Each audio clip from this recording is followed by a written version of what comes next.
ಆಂಧ್ರದ ಕರ್ನೂಲ್ ಬಳಿಯಲ್ಲಿ ಖಾಸಗಿ ಬಸ್ಗೆ ಬೆಂಕಿ ಕೇಸ್ ಸಂಬಂಧ ಸುಮಾರು 20 ಪ್ರಯಾಣಿಕರು ಸಜೀವವಾಗಿ ದಹನವಾಗಿದ್ದಾರೆ. ಅವರ ಗುರುತು ಪತ್ತೆ ಕಾರ್ಯ ಸದ್ಯಕ್ಕೆ ನಡೀತಾ ಇದೆ. ಇನ್ನು ಗಾಯಗೊಂಡಂತ ವ್ಯಕ್ತಿಗಳನ್ನ ಕರ್ನೂಲ್ ಆಸ್ಪತ್ರೆಗೆ ದಾಖಲು ಮಾಡಲಾಗಿದೆ. ಇಲ್ಲಿ ಘಟನೆ ಕಾರಣ ಏನಾಯಿತು ಅಂತಂದ್ರೆ ಬಸ್ಸು ಹೈದರಾಬಾದ್ನಿಂದ ಬೆಂಗಳೂರು ಕಡೆಗೆ ಬರ್ತಾ ಇತ್ತು. ವೇಗವಾಗಿ ಬರ್ತಾ ಇತ್ತು ಬಸ್. ಆ ಸಂದರ್ಭದಲ್ಲಿ ಬೈಕ್ ಡಿಕ್ಕಿ ಹೊಡೆದಿದೆ. ಇನ್ನು ಬಸ್ನ ಅಡಿ ಸಿಲುಕಿದ್ದ ಬೈಕ್ ಸವಾರ ಶಂಕರ್ ಕೂಡ ಮೃತಪಟ್ಟಿದ್ದಾರೆ. 300 ಮೀಟರ್ ದೂರಕ್ಕೆ ಬಸ್ ಆತನನ್ನ ಎಳ್ಕೊಂಡು ಹೋಗಿದೆ. ಇನ್ನು ಆ ಅಪಘಾತ ಆದಂತ ಸಂದರ್ಭದಲ್ಲಿ ಬೈಕ್ನ ಪೆಟ್ರೋಲ್ ಲೀಕ್ ಆಗಿ ಬಸ್ಗೆ ಬೆಂಕಿ ಹೊತ್ಕೊಂಡಿದೆ. ಬಸ್ನ ಡೀಸೆಲ್ ಟ್ಯಾಂಕ್ಗೆ ಬೆಂಕಿ ಹೊತ್ಕೊಂಡಿದೆ. ಬಸ್ನಡಿ ಸುಟ್ಟು ಭಸ್ಮವಾಗಿದೆ ಬೈಕ್ ಮತ್ತೆ ಸವಾರ ಶಂಕರ್. ಬಸ್ನಲ್ಲಿ 2 ಮಕ್ಕಳು ಸೇರಿದಂತೆ 41 ಜನ ಪ್ರಯಾಣ ಮಾಡ್ತಾ ಇದ್ರು. ಅಪಾಯದಿಂದ 19 ಮಂದಿ ಪ್ರಯಾಣಿಕರು ಪಾರಾಗಿದ್ದಾರೆ. ಬಸ್ ಡ್ರೈವರ್ ಹಾಗೇನೆ ಕ್ಲೀನರ್ ಪರಾರಿಯಾಗಿದ್ದಾರೆ ಅನ್ನೋ ಮಾಹಿತಿ ಇದೆ. ಮತ್ತೊಂದು ಮಾಹಿತಿ ಇದೆ, ಒಬ್ಬ ಚಾಲಕ ಮೃತಪಟ್ಟಿದ್ದಾನೆ ಅಂತ. ಆ ಬಗ್ಗೆ ಅಧಿಕೃತವಾಗಿ ಇನ್ನಷ್ಟೇ ಮಾಹಿತಿ ಸಿಗಬೇಕೇನಾಗಿದೆ ಅಂತ ಹೇಳಿ. ಬಸ್ನಿಂದ 11 ಶವಗಳನ್ನ ಹೊರಗಡೆ ತೆಗೆಯಲಾಗಿದೆ. ಬೈಕ್ ಸವಾರ ಕರ್ನೂಲ್ ಮಂಡಲದ ಪ್ರಜಾನಗರದ ನಿವಾಸಿ ಶಂಕರ್ ಅಂತ ಗುರುತಿಸಲಾಗಿದೆ. ಕೆಲ ಶವ ಗುರುತು ಹಿಡಿಯದಷ್ಟು ಮಟ್ಟಕ್ಕೆ ಸುಟ್ಟು ಹೋಗ್ಬಿಟ್ಟಿದೆ ಬೆಂಕಿಯಲ್ಲಿ. ಹೀಗಾಗಿ ಶವಗಳನ್ನ ಗುರುತು ಪತ್ತೆ ಹಚ್ಚೋದಕ್ಕೆ DNA ಪರೀಕ್ಷೆಯನ್ನ ಮಾಡಲಾಗುತ್ತೆ. ಬಸ್ಗೆ ಬೆಂಕಿ ಬಿದ್ದಂತ ಪರಿಣಾಮ 20 ಮಂದಿ ಸಜೀವವಾಗಿ ದಹನವಾಗಿದ್ದಾರೆ. ಸುಖ ನಿದ್ರೆಯಲ್ಲಿ ಪ್ರಯಾಣವನ್ನ ಬೆಳೆಸಿದ್ರು. ಆದರೆ ದಿಢೀರಂತ ಆಘಾತ ಕೊಟ್ಟಿದ್ದು ರಸ್ತೆ ಮಧ್ಯೆ ಬಂದಂತ ಒಂದು ಬೈಕ್ಗೆ ಡಿಕ್ಕಿ ಹೊಡೆದ ಕ್ಷಣದಲ್ಲೇ 300 ಮೀಟರ್ ಎಳ್ಕೊಂಡು ಹೋಗ್ಬಿಟ್ಟಿದೆ. ಸೊ ಆಗ ಬಸ್ನ ಒಂದು ಪೆಟ್ರೋಲ್ ಟ್ಯಾಂಕ್ ಏನಿದೆ, ಬೈಕ್ನ ಪೆಟ್ರೋಲ್ ಟ್ಯಾಂಕ್ನಲ್ಲಿ ಫಸ್ಟು ಬ್ಲಾಸ್ಟ್ ಆಗುತ್ತೆ. ಅದಾದಮೇಲೆ ಬಸ್ನ ಡೀಸೆಲ್ ಟ್ಯಾಂಕ್ಗೆ ಬೆಂಕಿ ಕಿಡಿತಾಗಿದೆ. ಅಲ್ಲಿ ಬೆಂಕಿ ಜ್ವಾಲೆಯಾಗಿ ಅಲ್ಲಿ ಹೊರಹೊಮ್ಮಿದೆ. ಪರಿಣಾಮ 20 ಮಂದಿ ಸಜೀವವಾಗಿ ಅಲ್ಲಿ ದಹನವಾಗಿದ್ದಾರೆ. ಗಾಯಾಳುಗಳನ್ನು ಸದ್ಯಕ್ಕೆ ಆಸ್ಪತ್ರೆಗೆ ದಾಖಲು ಮಾಡಲಾಗಿದೆ. ಇನ್ನು ಕರ್ನೂಲ್ ಬಳಿಯಲ್ಲಿ ಬಸ್ ದುರಂತ ಕೇಸ್ ಸಂಬಂಧ ಬೆಂಗಳೂರಲ್ಲಿ ವಾಸ ಇದ್ದಂತ ಕುಟುಂಬ ಕೂಡ ಭಸ್ಮವಾಗಿದೆ. ಬೆಂಕಿಯಲ್ಲಿ ಸುಟ್ಟು ಕರಕಲಾಗಿದ್ದಾರೆ. ಕರ್ನೂಲ್ ಮೂಲದ ರಮೇಶ್ ಕುಟುಂಬ ಸಾವನ್ನಪ್ಪಿದೆ. 2 ಮಕ್ಕಳು ಹೆಂಡತಿ ಜೊತೆಯಲ್ಲಿ ರಮೇಶ್ ಪ್ರಯಾಣವನ್ನ ಬೆಳೆಸಿದ್ರು. ಇಡೀ ಕುಟುಂಬ ಬೆಂಕಿಯಲ್ಲಿ ಧಗಧಗಿಸಿ ಹೋಗಿದೆ. ಕರ್ನೂಲ್ ಬಳಿಯಲ್ಲಿ ಬಸ್ ದುರಂತ ಕೇಸ್ ಸಂಬಂಧ ಈಗ ಯಾರ್ಯಾರು ಮೃತಪಟ್ಟಿದ್ದಾರೆ ಅಂತ ಹೇಳಿ ಪ್ರಯಾಣಿಕರ ಡೀಟೇಲ್ಸ್ ಒಂದೊಂದು ಲಭ್ಯವಾಗ್ತಾ ಇದೆ. ಬೆಂಗಳೂರಲ್ಲಿ ವಾಸ ಮಾಡ್ಕೊಂಡಿದ್ದಂಥ ರಮೇಶ್ ಅನ್ನೋರ ಕುಟುಂಬ ಭಸ್ಮವಾಗಿದೆ. ಇವರು ಕರ್ನೂಲ್ ಮೂಲದವರಾದ್ರೂ ಕೂಡ ಬೆಂಗಳೂರಲ್ಲಿ ವಾಸ ಮಾಡ್ಕೊಂಡಿದ್ರು. 2 ಮಕ್ಕಳು, ಪುಟ್ ಮಕ್ಕಳು ಮತ್ತೆ ಹೆಂಡತಿ ಜೊತೆಯಲ್ಲಿ ರಮೇಶ್ ಬೆಂಗಳೂರು ಕಡೆಗೆ ಬರ್ತಾ ಇದ್ರು. ಈ ಬಸ್ ಅಪಘಾತದಲ್ಲಿ ಬೆಂಕಿ ತಗುಲಿದಾಗ ಈ 4 ಜನ, ಒಂದೇ ಕುಟುಂಬದ 4 ಜನ ಸುಟ್ಟು ಕರಕಲಾಗಿ ಹೋಗಿದ್ದಾರೆ. ಒಬ್ಬೊಬ್ಬರೇ ಪ್ರಯಾಣಿಕರ ಇನ್ಫಾರ್ಮೇಶನ್ ಲಭ್ಯವಾಗ್ತಾ ಇದೆ. ಈಗ ಬೆಂಗಳೂರಿನವರು ಕೂಡ ಸಾಕಷ್ಟು ಜನ ಇದರಲ್ಲಿ ಇರಬಹುದು ಅಂತ ಹೇಳಿ ಒಂದಷ್ಟು ಅನುಮಾನಗಳಿದೆ. ಫೋಟೋಸ್ ಗಮನಿಸ್ತಾ ಇದ್ದೀವಿ. ಕೋಟಿಲಿಂಗೇಶ್ವರ ಆ ಸನ್ನಿಧಾನದಲ್ಲಿ ನಿಂತು ಫೋಟೋ ತೆಗೆಸಿರೋದು ಇವರು. ಅಂದರೆ ಕುಟುಂಬ ಸಮೇತ ಅವರು ಬೆಂಗಳೂರಲ್ಲೇ ವಾಸ ಮಾಡ್ಕೊಂಡಿದ್ರು. ಕರ್ನೂಲ್ ಮೂಲದವರು. ಆದರೆ ಬೆಂಗಳೂರಿಗೆ ಬರ್ತಾ ಇದ್ರು. ಊರಿಗೆ ಹೋಗಿ ಬರುವಂಥ ಸಂದರ್ಭದಲ್ಲೇ ಈ ದುರ್ಘಟನೆ ಸಂಭವಿಸಿದೆ. ಇಡೀ ಕುಟುಂಬನೇ ಈಗ ಆ ಬೆಂಕಿಯಲ್ಲಿ ಸುಟ್ಟು ಕರಕಲಾಗ್ಬಿಟ್ಟಿದೆ. ಹೀಗೆ ಒಬ್ಬೊಬ್ಬರದ್ದು ಒಂದೊಂದು ಕಣ್ಣೀರ ಕಥೆಗಳು ಇರ್ತಾವೆ. 20 ಮಂದಿ ಪ್ರಯಾಣಿಕರ ಪೈಕಿ 2 ಮಕ್ಕಳು ಸೇರಿದಂತೆ ರಮೇಶ್ ಅವ್ರ ಫ್ಯಾಮಿಲಿ 4 ಜನನು ಸುಟ್ಟು ಭಸ್ಮವಾಗಿ ಹೋಗಿದ್ದಾರೆ.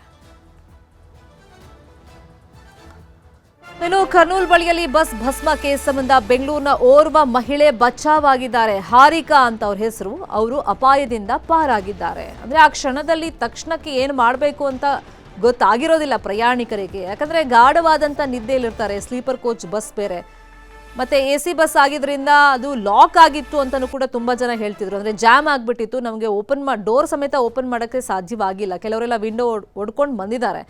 ಬಟ್ ಪಾರಾಗಿ ಬಂದವರು ನಿಜಕ್ಕೂ ಅದೃಷ್ಟವಂತರು. ಅದರಲ್ಲಿ ಬೆಂಗಳೂರಿನ ಓರ್ವ ಮಹಿಳೆ ಪಾರಾಗಿ ಬಂದಿದ್ದಾರೆ. ಅದೇ ಬಸ್ನಲ್ಲಿ ಅವ್ರು ಟ್ರಾವೆಲ್ ಮಾಡ್ತಾ ಇದ್ರು. ಸ್ವಲ್ಪ ಅವರು ಲೇಟ್ ಮಾಡಿದಿದ್ರೆ ಅವ್ರ ಜೀವನೂ ಹೋಗ್ತಾ ಇತ್ತು. ಬಟ್ ಹಾರಿಕಾ ಅನ್ನೋರು ಅಪಾಯದಿಂದ ಪಾರಾಗಿ ಬಂದಿದ್ದಾರೆ.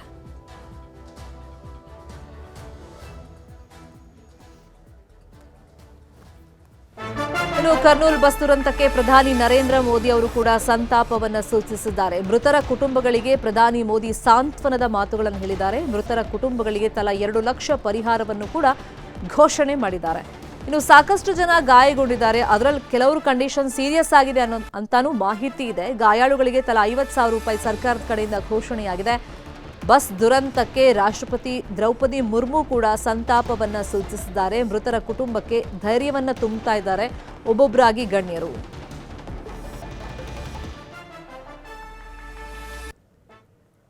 ಬಸ್ ಅವಘಡಕ್ಕೆ ಗಣ್ಯರು ಸಂತಾಪವನ್ನು ಸೂಚಿಸಿದ್ದಾರೆ. ನರೇಂದ್ರ ಮೋದಿ ಅವರು ಕೂಡ ಸಂತಾಪವನ್ನು ಸೂಚಿಸ್ತಾ ತೀವ್ರ ಆಘಾತವನ್ನು ವ್ಯಕ್ತಪಡಿಸಿದ್ದಾರೆ. ಈ ಘಟನೆ ನಡೀಬಾರ್ದಾಗಿತ್ತು ಅಂತ ಮೃತರ ಕುಟುಂಬಗಳಿಗೆ 2 ಲಕ್ಷ ಪರಿಹಾರವನ್ನು ಘೋಷಣೆ ಮಾಡಿದ್ದಾರೆ. ಮತ್ತೆ ಗಾಯಾಳುಗಳಿಗೆ 50,000 ರೂಪಾಯಿ ಕೊಡೋದಾಗಿನೂ ಕೂಡ ಸರ್ಕಾರದ ಪರವಾಗಿ ಮೋದಿ ಅವರು ಘೋಷಣೆಯನ್ನ ಮಾಡಿದ್ದಾರೆ. ಇನ್ನೊಂದು ಕಡೆ ರಾಷ್ಟ್ರಪತಿ ದ್ರೌಪದಿ ಮುರ್ಮು ಅವರು ಕೂಡ ಕಳವಳವನ್ನು ವ್ಯಕ್ತಪಡಿಸಿದ್ದಾರೆ. ಇಂತಹ ಘಟನೆ ಆದಾಗ ಸಹಜ ಯಾರು ನಿರೀಕ್ಷೆ ಮಾಡಿರೋಲ್ಲ. ಅದರಲ್ಲೂ ಇಷ್ಟೊಂದು ಜೀವ ಹಾನಿಯಾಗಿದೆ, 20 ಜನ ಸಜೀವವಾಗಿ ದಹನ ಆಗಿದ್ದಾರೆ. ಈ ಸಾವಿನ ಸಂಖ್ಯೆ ಮತ್ತಷ್ಟು ಏರಿಕೆ ಆಗುವಂತ ಸಾಧ್ಯತೆಗಳೂ ಇದೆ ಅಂತ ಹೇಳ್ತಾ ಇದ್ದಾರೆ. ಗಾಯಾಳುಗಳು ಸುಟ್ಟು ಗಾಯಗಳಿಂದ ಆಸ್ಪತ್ರೆಯಲ್ಲಿ ನರಳಾಡ್ತಾ ಇದ್ದಾರೆ. ಸೊ ಅವರಿಗೆಲ್ಲ ಧೈರ್ಯ ತುಂಬುವಂತ ಕೆಲಸವನ್ನ ಗಣ್ಯರು ಒಬ್ಬೊಬ್ಬರಾಗಿ ಮಾಡ್ತಾ ಇದ್ದಾರೆ. ಮತ್ತೆ ಮೃತರ ಕುಟುಂಬಸ್ಥರಿಗೂ ಸಾಂತ್ವನದ ಮಾತುಗಳನ್ನ ಹೇಳ್ತಾ ಇದ್ದಾರೆ.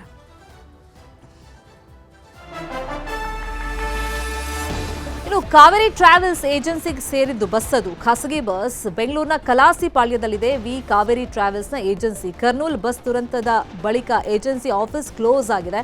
ಬಸ್ ಅಪಘಾತದ ಬಳಿಕ ಅಂದ್ರೆ ಬೆಂಕಿಯಲ್ಲಿ ಸುಟ್ಟು ಕರಕಲಾಗಿದೆಯಲ್ಲ ಬಸ್, ಈ ಘಟನೆ ಆದ್ಮೇಲೆ ಏಜೆನ್ಸಿ ಕಚೇರಿ ಬಂದ್ ಆಗಿದೆ. ದೃಶ್ಯಗಳಲ್ಲಿ ಗಮನಿಸ್ತಾ ಇದ್ದೀವಿ. ಖಾಸಗಿ ಬಸ್ ಅದು, ಕಾವೇರಿ ಟ್ರಾವೆಲ್ಸ್ಗೆ ಸಂಬಂಧಪಟ್ಟಂತ ಬಸ್ ಅದು, ಕಲಾಸಿಪಾಳ್ಯದಲ್ಲಿದೆ, ಬೆಂಗಳೂರಲ್ಲಿ ಆಫೀಸ್. ಬಟ್ ಈ ಘಟನೆ ಆದಮೇಲೆ 20 ಮಂದಿ ಸಜೀವ ದಹನ ಆದಮೇಲೆ ಇವತ್ತು ಏಜೆನ್ಸಿ ಕಚೇರಿ ಕ್ಲೋಸ್ ಆಗಿರೋದನ್ನು ನಾವು ಗಮನಿಸ್ತಾ ಇದ್ದೀವಿ. ಬೆಂಕಿಯ ಕೆನ್ನಾಲಿಗೆಗೆ ಕಾವೇರಿ ಬಸ್ ಧಗಧಗಿಸಿದಂಥ ಪರಿಣಾಮ 20 ಮಂದಿ ಆ ಬಸ್ನ ಒಳಗಡೆನೆ ಸಜೀವವಾಗಿ ದಹನವಾಗಿ ಹೋಗಿದ್ದಾರೆ. ಮಲಗಿದ್ದಲ್ಲೇ ಅವರು ಸುಟ್ಟು ಕರಕಲಾಗ್ಬಿಟ್ಟಿದ್ದಾರೆ. ಇನ್ನೊಂದು ಕಡೆ ಈ ಬುಕ್ಕಿಂಗ್ ಎಲ್ಲ ಮಾಡಿರ್ತಾರಲ್ಲ, ಆ ಇನ್ಫಾರ್ಮೇಷನ್ ಅನ್ನ ಸದ್ಯ ಕಲೆಕ್ಟ್ ಮಾಡ್ತಾ ಇದ್ದಾರೆ. ಯಾವ ಊರವರು ಅಂತೆಲ್ಲ ಗುರುತು ಪತ್ತೆ ನಡೀತಾ ಇದೆ. ಕೆಲವು ಶವಗಳಂತೂ ಗುರುತು ಪತ್ತೆ ಹಚ್ಚೋಕೆ ಆಗ್ತಿಲ್ಲ, ಅಷ್ಟರ ಮಟ್ಟಿಗೆ ಸುಟ್ಟು ಕರಕಲಾಗ್ಬಿಟ್ಟಿದೆ. ಮುಂದಿನ ಪ್ರಕ್ರಿಯೆ ಒಂದು ಕಡೆ ನಡೀತಾ ಇದ್ರೆ, ಮತ್ತೊಂದು ಕಡೆ ವಿ ಕಾವೇರಿ ಟ್ರಾವೆಲ್ಸ್ ಈ ಏಜೆನ್ಸಿ ಕಚೇರಿ ಇರೋದು ಬೆಂಗಳೂರಲ್ಲಿ ಕಲಾಸಿಪಾಳ್ಯದಲ್ಲಿ. ಸದ್ಯಕ್ಕೆ ಅಂದ್ರೆ ಇವತ್ತು ಈ ಘಟನೆ ನಡೆದ ಮೇಲೆ ಓಪನ್ ಆಗಿಲ್ಲ, ಆಫೀಸ್ ಕ್ಲೋಸ್ ಆಗಿದೆ. ಅಪಘಾತದ ಬಳಿಕ ಏಜೆನ್ಸಿ ಕಚೇರಿ ಬಂದ್ ಆಗಿರೋದನ್ನ ಗಮನಿಸ್ತಾ ಇದ್ದೀವಿ. ಸಹಜವಾಗಿ ಒಂದು ಆತಂಕನೂ ಇರುತ್ತೆ. ಅಂದ್ರೆ ಹೈದರಾಬಾದಿಂದ ಬೆಂಗಳೂರಿಗೆ ಯಾರೆಲ್ಲ ಟ್ರಾವೆಲ್ ಮಾಡ್ತಿದ್ರು ಈ ಬಸ್ನಲ್ಲಿ, ಅವ್ರ ಕತೆ ಏನಾಗಿದೆ, ಅಂದರೆ ಬದುಕು ಉಳಿದಿದ್ದಾರಾ ಇಲ್ವಾ, ಇಂಥದ್ದೆಲ್ಲ ಆತಂಕಗಳು ಸಹಜವಾಗಿ ಇರುತ್ತೆ. ಈಗ ಇನ್ಫಾರ್ಮೇಷನ್ ಕೂಡ ಕಲೆಕ್ಟ್ ಮಾಡಬೇಕಾಗತ್ತೆ. ಈ ನಿಟ್ಟಿನಲ್ಲಿ ಏಜೆನ್ಸಿಯವರು ಕೂಡ ತನಿಖೆಗೆ ಸಹಕಾರವನ್ನು ಕೊಡಬೇಕಾಗತ್ತೆ. ಪ್ರಯಾಣಿಕರು ಯಾರಿದ್ರು, ಯಾವ ಊರಿನವರು ಅಂತ ಹೇಳಿ. ಮತ್ತು ಬೆಂಗಳೂರು ಕಡೆಗೆ ಆ ಬಸ್ ಬರ್ತಾ ಇದ್ದರಿಂದ ಬೆಂಗಳೂರಿನವರು ಕೂಡ ಸಾಕಷ್ಟು ಮಂದಿ ಇದ್ದಿರಬಹುದು ಬಸ್ಸಲ್ಲಿ ಅಂತಲೂ ಕೂಡ ಒಂದಿಷ್ಟು ಅನುಮಾನಗಳಿದೆ. ಅಂದರೆ ಇದ್ದೇ ಇರುತ್ತಲ್ಲ, ಬೆಂಗಳೂರಿಗೆ ಬರ್ತಾ ಇದ್ದಂದ್ರೆ ಬಸ್ ಇಲ್ಲಿ ನೆಲೆಸಿರೋರು ತುಂಬ ಜನ ಇದ್ರು ಅಂತ ಹೇಳಿ ಹೇಳ್ತಾ ಇದ್ದಾರೆ. ನೋಡ್ಬೇಕು, ಇನ್ನು ಡೀಟೇಲ್ಸ್ ಸಿಗಬೇಕಾಗುತ್ತೆ ಇವಾಗ.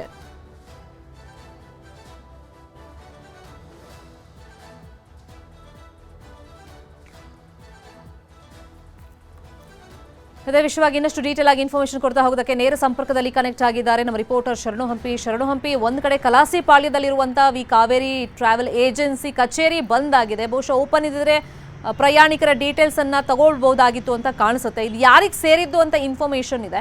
ಮತ್ತೆ ಬೆಂಗಳೂರಿನ ಪ್ರಯಾಣಿಕರ ಸಂಖ್ಯೆ ಎಷ್ಟಿದೆ ಅಂತ ಏನಾದರೂ ಮಾಹಿತಿ ಸಿಕ್ಕಿದೆಯಾ ಶರಣು?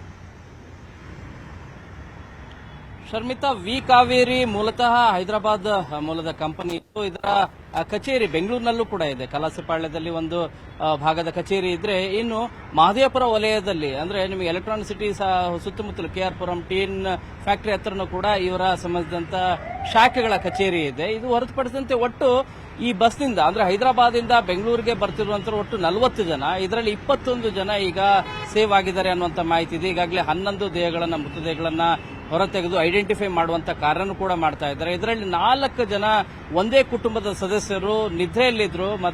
ಮಧ್ಯರಾತ್ರಿ 3:30 ವೇಳೆಯಲ್ಲಿ ನಡೆದಂತ ಈ ದುರ್ಘಟನೆಯಲ್ಲಿ ಅವರು ಚಿರನಿದ್ರೆಗೆ ಜಾರಿದ್ದಾರೆ. ಇವರೆಲ್ಲರೂ ಕೂಡ ಅಂದ್ರೆ ರಮೇಶ್ ಸೇರಿದಂತೆ ಅವರ ಕುಟುಂಬದ 4 ಜನ, ಗಂಡ, ಹೆಂಡತಿ ಮತ್ತು 2 ಮಕ್ಕಳು ಕೂಡ ಸ್ಥಳದಲ್ಲೇ ಸಾವನ್ನಪ್ಪಿದ್ದಾರೆ. ರಮೇಶ್ ಇವರು ಬೆಂಗಳೂರಲ್ಲಿ ಕಾರ್ಯವನ್ನ ನಿರ್ವಹಿಸ್ತಾ ಇದ್ರು, IT ಉದ್ಯೋಗಿ ಆಗಿದ್ರು ಅನ್ನುವಂತ ಮಾಹಿತಿ ಲಭ್ಯ ಆಗ್ತಾ ಇದೆ. ಆದ್ರೆ ಇವರು ಮೂಲ ಆಂಧ್ರದ ನೆಲ್ಲೂರು ಅನ್ನುವಂತ ಮಾಹಿತಿ ಲಭ್ಯ ಆಗ್ತಾ ಇದೆ. ಕರ್ನಾಟಕದ ಭಾಗದಿಂದ ಒಬ್ರು ಹಾರಿಕಾ ಅನ್ನುವಂತ ಮಹಿಳೆ ಈಗಾಗಲೇ ಚಿಕಿತ್ಸೆಯನ್ನು ಪಡಿತಾ ಇದ್ದಾರೆ ಸ್ಥಳೀಯ ಆಸ್ಪತ್ರೆಯಲ್ಲಿ. ಸರಸ್ವತಿ ಅನ್ನುವಂತ ಮತ್ತೋರ್ವ ಮಹಿಳೆನೂ ಕೂಡ ಕರ್ನಾಟಕ ಮೂಲದವರು. ಇವರು ಪ್ರಯಾಣ ಮಾಡ್ತಾ ಇದ್ರು ಹೈದರಾಬಾದಿಂದ ಬೆಂಗಳೂರು ಕಡೆಗೆ ಅನ್ನುವಂತ ಮಾಹಿತಿ ಲಭ್ಯ ಆಗ್ತಾ ಇದೆ. ಇದರಲ್ಲಿ ಬಹಳಷ್ಟು ಜನ ಎಲ್ಲರೂ ಕೂಡ ಸಾಕಷ್ಟು ಸಂಖ್ಯೆಯಲ್ಲಿರೋರು ಎಲ್ಲರೂ ಕೂಡ ಹೈದರಾಬಾದ್ನ ಮೂಲದವರಿದ್ದಾರೆ. ಆದ್ರೆ ಕೆಲಸ ಮಾಡ್ತಿದ್ದು 50% 60% ಕೆಲಸ ಮಾಡ್ತಿದ್ದು ಬೆಂಗಳೂರಲ್ಲಿ. IT ಉದ್ಯೋಗಿಗಳಿದ್ದಾರೆ, ಬಿಸಿನೆಸ್ ಮನ್ಗಳಿದ್ದಾರೆ, ಬೇರೆ ಬೇರೆ ವೃತ್ತಿಯಲ್ಲಿ ಕೆಲಸ ಮಾಡುವಂತವರು ಕೂಡ ಇದ್ದಾರೆ. ಅವರೆಲ್ಲರೂ ಕೂಡ ಬೆಂಗಳೂರಲ್ಲಿ ಕೆಲಸ ಮಾಡ್ತಿದ್ರು. ಬಟ್ ಅವರು ಮೂಲತಃ ಆಂಧ್ರದವರು ಅನ್ನುವಂತ ಮಾಹಿತಿ ಲಭ್ಯ ಆಗ್ತಾ ಇರೋದು. ಇಬ್ಬರು ಮಾತ್ರ ಕರ್ನಾಟಕ ಮೂಲದವರೇ ಅಂತೇಳಿ. ಒಬ್ರು ಹಾರಿಕಾ ಅನ್ನೋರು ಈಗಾಗಲೇ ಚಿಕಿತ್ಸೆನ ಪಡಿತಾ ಇದ್ದಾರೆ, ಮತ್ತೋರ್ವ ಮಹಿಳೆ ಸರಸ್ವತಿನೂ ಕೂಡ ಚಿಕಿತ್ಸೆ ಪಡಿತಿದ್ದಾರೆ ಅನ್ನುವಂತ ಮಾಹಿತಿ ಲಭ್ಯ ಆಗ್ತಾ ಇದೆ. ಇದು ಹೊರತುಪಡಿಸಿದಂತೆ ಅಂದ್ರೆ ಇವತ್ತು ಬೆಳಗಿನ ಅನಿಸಿಕಿನ ವೇಳೆ 3:30 ವೇಳೆಗೆ ಕರ್ನೂಲ್ನ ಚಿಕ್ಕ ಟೇಕೂರು ಗ್ರಾಮ ಏನಿದೆ, ಅಂದ್ರೆ ಕರ್ನೂಲಿಂದ ಒಂದು 15 ಕಿಲೋಮೀಟರ್ ಮುಂದೆ ಹೋಗೋ ಸಂದರ್ಭದಲ್ಲಿ, ಅಂದ್ರೆ ಬೆಂಗಳೂರಿಗೆ ಬರುವಂತ ಸಂದರ್ಭದಲ್ಲಿ ರಾಷ್ಟ್ರೀಯ ಹೆದ್ದಾರಿಯಲ್ಲಿ ಮುಂದೆ ಇದ್ದಂತ ಟೂ ವೀಲರ್ ಏನಿದೆ, ಟೂ ವೀಲರ್ ಡಿಕ್ಕಿ ಹೊಡೆದಿದೆ. ಡಿಕ್ಕಿ ಹೊಡೆದ ಕೂಡಲೇ ವೆಹಿಕಲ್ ಸ್ಟಾಪ್ ಮಾಡಿದ್ರೆ ಬಹುಶಃ ಈ ದುರಂತ ಆಗ್ತಾ ಇದ್ದಿದ್ದಿಲ್ಲ. ಯಾಕಂದ್ರೆ ಡಿಕ್ಕಿ ಹೊಡೆದ ನಂತರನೂ ಕೂಡ ಆ ಬೈಕ್ ಅನ್ನ ಹಾಗೆ ಕಂಟಿನ್ಯೂಸ್ ಆಗಿ ರೈಡ್ ಮಾಡ್ತಾನೆ ಹೋಗಿದ್ದಾರೆ ಈ 4 ವೀಲರ್ ಬಸ್ನವರು. ಇಲ್ಲದೆ ಇದ್ದಿದ್ರೆ ಈ ದುರಂತ ಆಗ್ತಾ ಇದ್ದಿಲ್ಲ. ಆ ಕಿಡಿ ಏನಿದೆ ಹತ್ಕೊಂಡು ಇಡೀ ಬಸ್ ಬೆಂಕಿಗೆ ಆಹುತಿಯಾಗಿದೆ. ಯಾರು ಎಚ್ಚರಗೊಂಡಿದ್ರು ಅವರು ಗ್ಲಾಸ್ ಅನ್ನ ಹೊಡೆದು ಹೊರ ಬರುವಂತ ಕಾರ್ಯವನ್ನು ಕೂಡ ಮಾಡಿದ್ರು. ಒಟ್ಟು 21 ಜನರಲ್ಲಿ ಮೊದಲು ಅಟೆಂಪ್ಟ್ ಅಲ್ಲಿ ಮೊದಲು 4 ಜನ, ಆ ನಂತರ 4 ಜನ ಹೀಗೆ ಹೊರ ಬರುವಂತ ಕಾರ್ಯವನ್ನು ಕೂಡ ಮಾಡಿದ್ರು. ಇನ್ನು ಕೆಲವರು ಎಚ್ಚೆತ್ತ ಕೂಡಲೇ ಗಾಬರಿಯಿಂದ ಚೀರಾಡಿ ಹೊರಗಡೆ ಬರುವಂತ ಪ್ರಯತ್ನ ಮಾಡಿದ್ರು. ಆದ್ರೆ ಫಲಕಾರಿ ಆಗಲಿಲ್ಲ ಅನ್ನುವಂತ ಮಾಹಿತಿ ಪ್ರತ್ಯಕ್ಷದರ್ಶಿಗಳಿಂದ ಮಾಹಿತಿ ಸಿಗ್ತಾ ಇದೆ. ಈಗಾಗಲೇ ಕಂಟ್ರೋಲ್ ರೂಮ್ ನಿಂದ ನಂಬರ್ ಎಲ್ಲನೂ ಕೂಡ ಕೊಟ್ಟಿದ್ದಾರೆ. ಬಟ್ ನಿಜಕ್ಕೂ ಕೂಡ ದೊಡ್ಡ ದುರಂತ. ಇದಕ್ಕೆ ಪ್ರಧಾನಿ ಮೋದಿಯಿಂದ ಹಿಡಿದು ರಾಷ್ಟ್ರಪತಿ ಸೇರಿದಂತೆ ಸಾಕಷ್ಟು ಜನ, ಸಿಎಂ, ಡಿಸಿಎಂ ಸೇರಿದಂತೆ ಸಚಿವರು ಕೂಡ ಈಗ ಸಂತಾಪವನ್ನ ಸೂಚಿಸ್ತಾ ಇದ್ದಾರೆ. ಶರಣೋಪಿ, ಮತ್ತೊಂದ್ ಕಡೆ ಈಗ ಏನ್ ಬುಕಿಂಗ್ ಡಾಕ್ಯುಮೆಂಟ್ಸ್ ಅಲ್ಲಿ ಒಂದಿಷ್ಟು ಗೊಂದಲ ಉಂಟಾಗಿದೆ. ಯಾಕಂದ್ರೆ ಮೇಲೋಟಕ್ಕೆ ನಾವು ನೋಡ್ತಿದ್ದಂಗೆ ಅದು ಸ್ಲೀಪರ್ ಕೋಚ್ ಬಸ್ ಅಂತ ನಮಗೆ ಕಾಣಿಸಿದ್ರು ಕೂಡ ನಿಜಕ್ಕೂ ಸ್ಲೀಪರ್ ಕೋಚ್ ಬಸ್ ಆಗಿತ್ತಾ? ಡಾಕ್ಯುಮೆಂಟ್ ಹೇಳ್ತಾ ಇದೆ ಸಿಟ್ಟಿಂಗ್ ಅಂತ. ಏನಿ ಕನ್ಫ್ಯೂಷನ್? ಆ ಕನ್ಫ್ಯೂಷನ್ ಈಗಲೂ ಕೂಡ ಮುಂದುವರೆದಿದೆ ಶರ್ಮಿತಾ. ಯಾಕಂದ್ರೆ ಬಸ್ಗಳು ರಿಸರ್ವೇಶನ್ ಮಾಡುವಂತ ಸಂದರ್ಭದಲ್ಲಿ sleeper bus, Volvo sleeper bus, ಅದು ಎಸಿ ಬಸ್ ಅಂತಾನೆ ಇರೋದು. ಆದ್ರೆ ಕೆಳಭಾಗದಲ್ಲಿ ಸೀಟ್ ರೀತಿಯಾದಂತ ವ್ಯವಸ್ಥೆ, ಮೇಲ್ಭಾಗದಲ್ಲಿ ಸ್ಲೀಪರ್ ವ್ಯವಸ್ಥೆ, ಈ ರೀತಿಯಾದಂತ ವೆಹಿಕಲ್ ಏನಾದ್ರೂ ಕೊನೆ ಕ್ಷಣದಲ್ಲಿ ಬದಲಾವಣೆ ಮಾಡಿದ್ರ ಅನ್ನುವಂತ ಗೊಂದಲ ಮತ್ತು ಆ ಪ್ರಶ್ನೆ ಸಹಜವಾಗಿ ಮೂಡ್ತಾ ಇದೆ. ಈ ಬಗ್ಗೆ ಸಂಬಂಧಿಸಿದಂತ ಏನು ಕಂಪನಿಯವ್ರನ್ನ, ಟ್ರಾವೆಲ್ಸ್ ಅನ್ನು ಕೂಡ ನಾವು ಕಾಂಟ್ಯಾಕ್ಟ್ ಮಾಡುವಂತ ಪ್ರಯತ್ನ ಕೂಡ ಮಾಡಿದ್ವಿ. ಆದ್ರೆ ಇದಕ್ಕೆ ಇದುವರೆಗೂ ಕೂಡ ಸ್ಪಷ್ಟನೆ ಸಿಗ್ತಾ ಇಲ್ಲ. ಮತ್ತು ಇರುವಂತ ಬುಕಿಂಗ್ ಅಲ್ಲಿ ಇರುವಂತ ನೇಮ್ಗೂ ಮತ್ತು ಆಸ್ಪತ್ರೆಯಲ್ಲಿ ದಾಖಲಾಗಿರೋ ನೇಮ್ಗೂ ಕೂಡ ಕೆಲವೊಂದಷ್ಟು ವ್ಯತ್ಯಾಸಗಳಾಗ್ತಾ ಇದೆ. ಸರಸ್ವತಿ ಅನ್ನೋಂಥ ಮಹಿಳೆ ಬುಕಿಂಗ್ ಅಲ್ಲಿ ಎಲ್ಲೂ ಕೂಡ ಹೆಸರಿಲ್ಲ. ಆದ್ರೆ ಅವರು ಚಿಕಿತ್ಸೆಯನ್ನ ಪಡಿತಾ ಇದ್ದಾರೆ. ನಾನು ಕರ್ನಾಟಕ ಮೂಲದವರು, ನಾನು ಬಸ್ಸಲ್ಲಿ ಇದ್ದೆ ಅಂತೇಳಿ ಮಾಹಿತಿಯನ್ನ ಸ್ಥಳೀಯ ಆಸ್ಪತ್ರೆ, ಅಂದ್ರೆ ಕರ್ನೂಲ್ನ ಸ್ಥಳೀಯ ಆಸ್ಪತ್ರೆಯಲ್ಲಿ ಮಾಹಿತಿಯನ್ನ ಕೊಡ್ತಾ ಇದ್ದಾರೆ. ಈ ರೀತಿಯಾದಂತಹ ಗೊಂದಲ ಕಂಟಿನ್ಯೂಸ್ ಆಗಿ ಆಗ್ತಾ ಇದೆ. ಒಟ್ಟು 40 ಜನ, ಇಬ್ರು ಬಂದಿದ್ದಿಲ್ಲ ಅಂತ ಹೇಳಿ ಮಾಹಿತಿ ಇದೆ. ಅಂದ್ರೆ ಒಟ್ಟು 42 ಜನ, ಇಬ್ರು ಬಂದಿದ್ದಿಲ್ಲ. 40 ಜನ ಆಗ್ತಾರೆ. ಇನ್ನು ಇಬ್ರು ಅಂದ್ರೆ ಡ್ರೈವರ್, ಮೇನ್ ಡ್ರೈವರ್ ಮತ್ತು ಅಸಿಸ್ಟೆಂಟ್ ಇಬ್ರು, ಇದರಲ್ಲಿ ಒಬ್ರು ಪರಾರಿಯಾಗಿದ್ದಾರೆ. ಒಬ್ಬರನ್ನ ಪೊಲೀಸರು ವಶಕ್ಕೆ ಪಡೆಯುವಂತ ಕಾರ್ಯನೂ ಕೂಡ ಮಾಡಿದ್ದಾರೆ. ಈ 40 ಜನದಲ್ಲಿ 21 ಜನ ಈಗ ಚಿಕಿತ್ಸೆನ ಪಡಿತಾ ಇದ್ದಾರೆ. ಪ್ರಾಣಾಪಾಯದಿಂದ ಬಹುತೇಕವಾಗಿ ಎಲ್ಲರೂ ಕೂಡ ಪಾರಾಗಿದ್ದಾರೆ ಅನ್ನೋ ಮಾಹಿತಿ ಲಭ್ಯ ಆಗ್ತಾ ಇದೆ. ಇನ್ನುಳಿದಂತ 19 ಜನದಲ್ಲಿ 11 ಜನ ಈಗಾಗಲೇ ಹೊರ ತೆಗೆದಿದ್ದಾರೆ. ಇನ್ನೂ ಉಳಿದಂತ ದೇಹಗಳನ್ನ ಐಡೆಂಟಿಫೈ ಮಾಡೋದು ಕೂಡ ಬಹಳ ಕಷ್ಟ ಆಗ್ತಾ ಇದೆ. ಡಿಎನ್ಎ ಪರಿಶೀಲನೆ ಮಾಡಿ ಬಹುಶಃ ಟೆಸ್ಟ್ ಮಾಡಿ ಕನ್ಫರ್ಮೇಶನ್ ಮಾಡಬೇಕಾದಂತ ಪರಿಸ್ಥಿತಿ ಇದೆ. ಎಷ್ಟು ಜನ ಬಂದ್ರು ಮತ್ತು ಲೀಸ್ಟ್ ಪ್ರಕಾರ, ಅಂದ್ರೆ ಯಾರು ಬುಕಿಂಗ್ ಮಾಡಿದ್ರಲ್ಲ ಅವರೇ ಬಂದಿದ್ರ ಅಥವಾ ಅವರ ರಿಲೇಟಿವ್ಸ್ ಏನಾದ್ರೂ ಅವರ ಬದಲಾಗಿ ಏನಾದ್ರೂ ಬಂದ್ರ ಅಂತೇಳಿ, ಈ ರೀತಿ ಬುಕಿಂಗ್ ಮಾಡುವಂತ ಸಂದರ್ಭದಲ್ಲಿ ಕೊನೆ ಕ್ಷಣದಲ್ಲಿ ಬದಲಾವಣೆಗಳು ಆದಾಗ ಈ ರೀತಿಯಾಗಿ ಪ್ರಯಾಣ ಮಾಡುವಂತದ್ದು ಸಾಕಷ್ಟು ಕಡೆಗೆ ನಡೀತಾ ಇರುತ್ತೆ. ಅದೇ ರೀತಿಯಾದಂತ ಇನ್ಸಿಡೆಂಟ್ ಇಲ್ಲೂ ಕೂಡ ಆಗಿದೆಯಾ? ಮತ್ತು ಸ್ಲೀಪರ್ ಬಸ್ ಅಂತ ಹೇಳಿ ಕೆಳಗಡೆ ಸಿಟ್ಟಿಂಗ್ ವ್ಯವಸ್ಥೆ ಇರುವಂತಹ ಬಸ್ ಅನ್ನ ಕೊನೆ ಕ್ಷಣದಲ್ಲಿ ಏನಾದ್ರೂ ಟ್ರಾವೆಲ್ ಮಾಡ್ಲಿಕ್ಕೆ ಅವಕಾಶವನ್ನ ಮಾಡಿಕೊಟ್ರ? ಈ ಪ್ರಶ್ನೆಗಳಿಗೆ ಉತ್ತರ ಸಿಗಬೇಕಾಗಿದೆ ಶರ್ಮಿತಾ. ಫಾಲೋ ಅಪ್ ಮಾಡೋ ಸುದ್ದಿನ. ಥ್ಯಾಂಕ್ ಯು ಶರಣು, ಈ ಕ್ಷಣದ ಮಾಹಿತಿ ಕೊಟ್ಟಿದ್ದಕ್ಕೆ.